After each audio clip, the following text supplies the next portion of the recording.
sauce fish. Oh, damn. Right, hello, listeners. Sorry about that. We got a bit... Caught up in reminiscing. Yeah, should we share the story? If we must, you want to start? Wasn't it better from you? No. Right, then.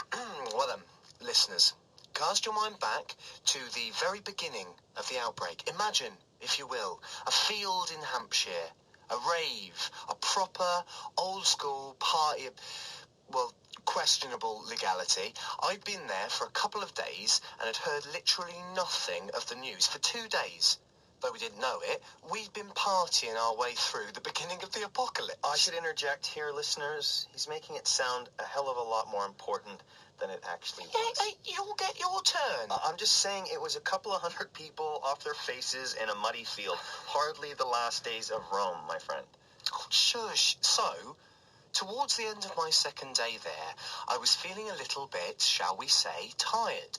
So, I wandered off for a lie down in the woods. A 13-hour lie down, as it happened. I was very tired. Sure, and during your little disco nap, the rest of the partiers fell prey to some wandering zombies. A fact to which I was blissfully ignorant until... All right, this is where I come in.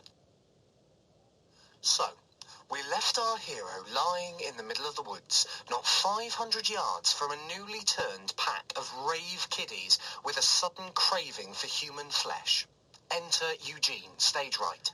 I, unlike Jack, was thoroughly aware of the rapidly spreading plague and was doing my best to avoid it. My plan had been to get away to a friend's farm near Nottingham, but my plan had turned to mud the minute my car broke down. Luckily, as it turned out... I'm getting there. Now, it'd only been 2 days, but I already knew enough to know that staying with my vehicle and awaiting rescue wasn't an option. So I grabbed as much of my stuff as I could carry, and I just got off the road. Cue ridiculously unrealistic turn of fate.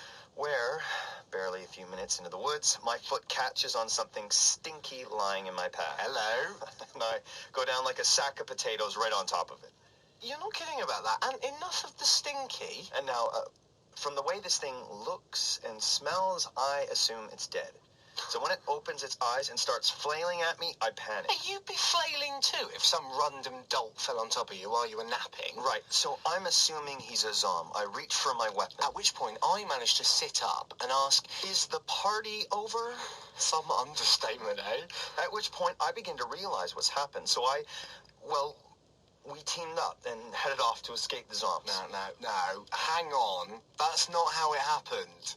You've missed the best bit. I don't think I've missed So, any. I wake up and I'm staring at this dishevelled, panic-looking guy holding a length of steel pipe and glaring at me like he's expecting me to attack him. Which I was. Right. And the rave sound system still blaring out music, that song we just played you, and then he looks behind me, back into the woods, and seems to come to a decision, and he reaches out his hand, just as the song hits this big crescendo, and he said... Go on, Gene. "Come with me if you want to live."